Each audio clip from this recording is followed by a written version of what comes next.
Namaskar students and welcome.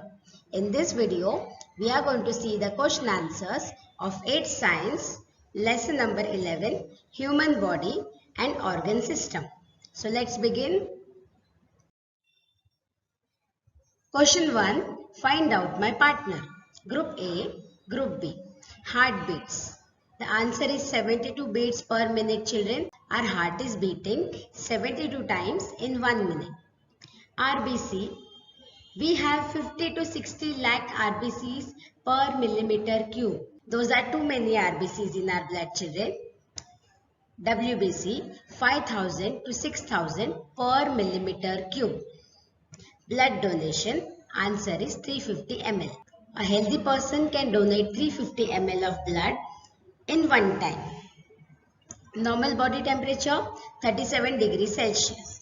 pH of oxygenated blood 7.4. Second question, children, complete the following table. There are two tables. This is the first one. Organ systems, organ functions. First is respiratory system. These are the different organs of the respiratory system.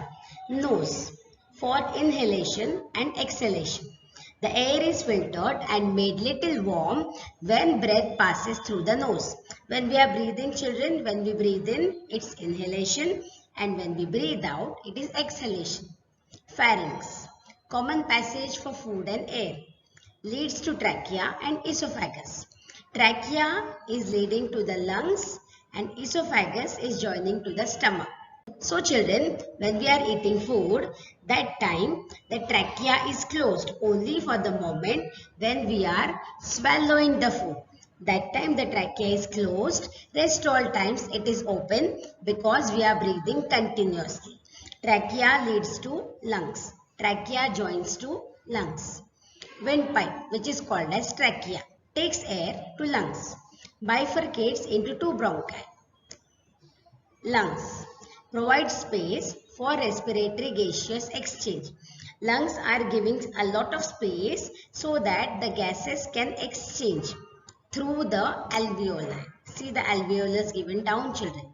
Actual gaseous exchange by taking in oxygen and giving out carbon dioxide.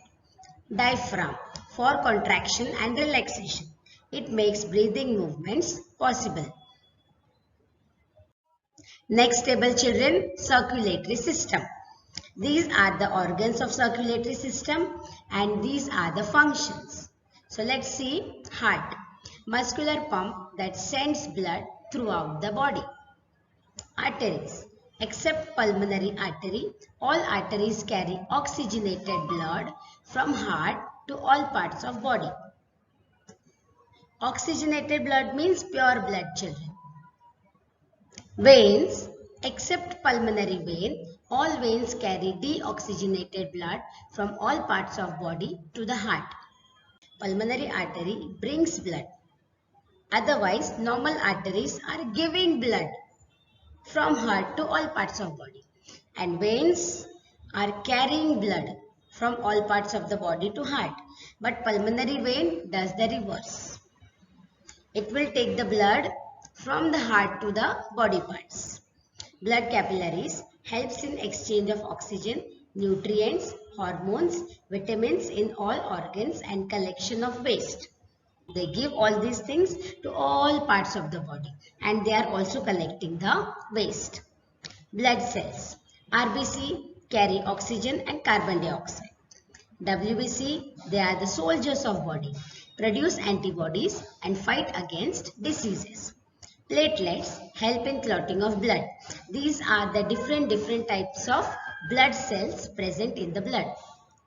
And the liquid part of the blood is called as plasma. Gives fluidity to blood. Many proteins carry definite functions in plasma. Plasma contains a few proteins also. They are helping in performing different functions. Draw neat and label the diagrams. This is the diagram of respiratory system and this is the structure of the heart. See the nasal cavity, children. From here we are breathing in. This is the pharynx. This pharynx divides into two parts. One becomes trachea, goes in the lungs, and other one becomes esophagus, and it goes into the stomach. Because this is the respiratory system, we are only seeing the respiratory parts. Larynx, you can see the trachea, which divides into two parts. One goes in left lung, one goes in right lung. One of the lungs is opened and shown. It contains small branches called as alveoli. Those are circular structures, very thin. This is the diaphragm, which will be pushed up, and when it is pushed up, that time the lungs are going to send the air out. And when these ones relax, they come down, then the air enters inside. That's how the diaphragm is helping in the breathing process. This is the structure of the heart, children. See the pulmonary artery, right pulmonary artery, left pulmonary artery, inferior vena cava, superior vena cava. This is the valve. This is dividing the heart in two parts. Here also the heart is divided into two parts.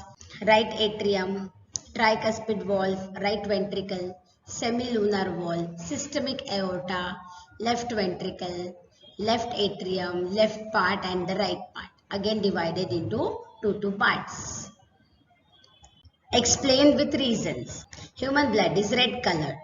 Human blood contains red blood cells which contain hemoglobin. This hemoglobin contains iron which gives red color to the blood. As these cells are million in number, they give an intense red color to the blood.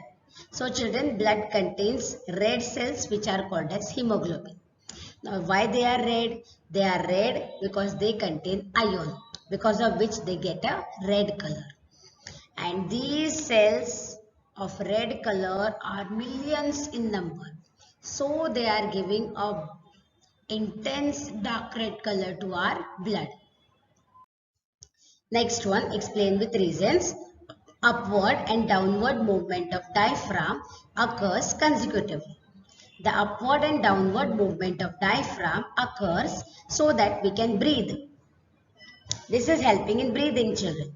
The rib muscles rise and diaphragm lowers. It comes down to decrease pressure, which helps the air enter into the lungs through nose. When the diaphragm comes down, children, then the air enters inside.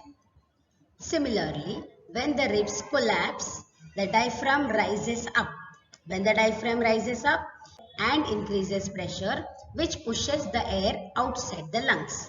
When the diaphragm goes up, it will put a pressure on the lungs and the air will go out. Explain with reasons. Blood donation is considered to be superior of all donations. Blood donation is considered as superior of all donations because blood cannot be made artificially in factories. Blood can only be obtained from a healthy, alive human being. You cannot make in factories. You can get it only from human being, and that too a healthy human being. Blood is always needed in times of emergency. Blood donation can save a person's precious life. Emergency means, children, something is very important at that time, and blood donation is like saving a person's life. So blood donation is the superior of all donations. Person with O blood group is considered as universal donor. Persons with O blood group do not have any antigens on their RBCs. These antigens help in clotting of the blood, and they are going to fight with any germs who enter inside our body. So they cannot cause serious clotting reactions in the body of recipients who take that blood. So they are not going to cause any reactions because they are not there only in the blood. Thus they can donate blood to any person with any blood group and are called as universal donors. Because, children, they don't have any antigens on the RBCs. So they are not causing any danger to any blood group person. Food must have limited amount of salts. More salt leads to water retention, accumulation of water in our body, leading to many diseases. It also causes hypertension, means blood pressure, high blood pressure, and risk of heart attack increases. It also pulls calcium from our bones, which weakens our bones. Limited amount of salt helps in keeping our body hydrated and helps in easy movement of nerves and muscles. So we should consume salt but in less amount. So children, here we complete with part 1 of the question answers. We will see the remaining question answers in part 2 of this video. Thank you for watching till the end.